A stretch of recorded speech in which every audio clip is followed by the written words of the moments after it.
বান্দা তার সসীম জ্ঞানে যা বোঝে তাই চায়। আল্লাহর জ্ঞান তো অসীম, কোনটা বান্দার জন্য করলেন সেটা আল্লাহ তাআলাই ভালো জানেন। আচ্ছা, একটা ছোট ছোট কিছু বিষয় জানতে চাই। আমরা যে বিভিন্ন ধরনের দোয়া পড়ি বা তিলাওয়াত করি বিভিন্ন ধরনের সওয়াবের আশায় বা সুন্নাহ হিসেবে, সেটিকেও আমরা বলছি দোয়া। আবার হাত তুলে যখন আমরা মুনাজাত করি সেটিকেও বলা হচ্ছে দোয়া। এই দুটাকে কি কোনো আলাদাভাবে বা দেখার সিস্টেমটা কি আসলে? কোরআন এবং সুন্নাতে যে দোয়াগুলো আমাদেরকে শিক্ষা দেওয়া হয়েছে, নিঃসন্দেহে এর চাইতে উত্তম কোনো দোয়া হতেই পারে না।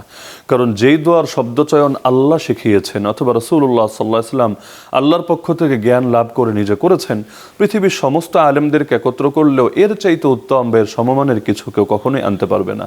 এজন্য আমরা কোরআনের পাতায় বহু দোয়া দেখতে পাই, হাদিস পাঠ করতে গেলেও বহু দোয়া দেখতে পাই, এমনকি নামাজের মধ্যেও বহু দোয়া অন্তর্ভুক্ত আছে। ইহদিনাস সিরাতাল মুস্তাকিম, নিয়মিত সূরা ফাতিহায় দোয়া করছি, দোয়ায়ে মাসুরায় দোয়া করছি, দোয়ায়ে কুনুতে দোয়া করছি। আর আল্লাহ তাআলার কাছে যেহেতু আমাদের অনেক সময় নিজেদের অনেক কথা থাকে, অনেক চাওয়া থাকে, তখন সেটা আমরা মুখ দিয়ে আমাদের মাতৃভাষাই বলি, এমনকি অন্তরে অন্তরে। কখনো এমন সিচুয়েশনে বান্দা পড়ে যায় মুখ দিয়ে বলার পরিস্থিতিও থাকে না, দিলে দিলে আল্লাহর কাছে চাইতে হয়।